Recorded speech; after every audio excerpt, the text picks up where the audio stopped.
On a tous entendu parler des langages de l'amour, ce livre de Gary Chapman qui présente en fait de façon globale les différents langages, les différentes façons de se sentir aimé que chaque individu a.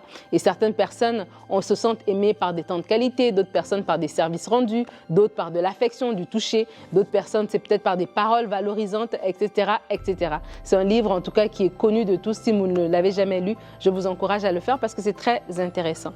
Et moi, dans mes langages d'amour, un des langages d'amour, c'est les services rendus. Et une des choses, je me rappelle une fois, je m'étais cassé le pied. J'ai déjà raconté cette histoire si jamais vous me suivez. Je m'étais cassé la cheville et j'étais restée très longtemps comme ça sans même aller dans ma propre cuisine tellement j'étais immobilisée. Et j'avais envie de manger des pâtes Alfredo, des penne Alfredo au poulet.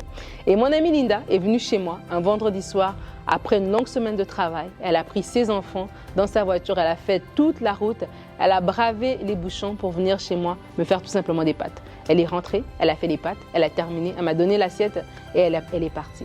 Et ce geste m'a marqué. Et c'est tellement important. Ce n'était pas des millions. Elle ne m'a pas acheté quelque chose des millions. J'ai mangé ces pâtes-là, je les ai digérées depuis longtemps. Mais en fait, la pensée, c'est qu'elle m'a servi. Elle n'était pas au centre d'elle-même, elle n'était pas centrée sur elle-même cette semaine-là, mais malgré tout ce qu'elle portait comme charge, elle a choisi de me servir. Et ce geste-là, un petit geste anodin, m'a profondément touchée. Et j'aimerais nous inviter à servir les autres. Des fois, on est centré sur nous-mêmes, sur nos besoins. Et c'est normal, on est le personnage principal de notre propre vie.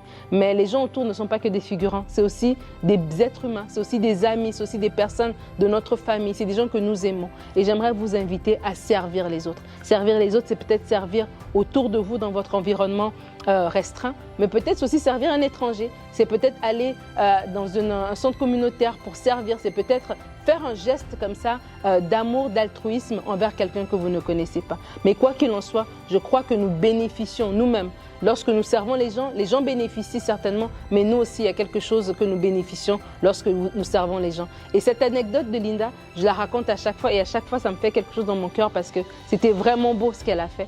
Et à chaque fois que j'y pense, je la bénis. Et j'aimerais vous inviter aussi à servir quelqu'un et à chaque fois que la personne pensera au service que vous lui aurez rendu, elle aussi, elle vous bénira.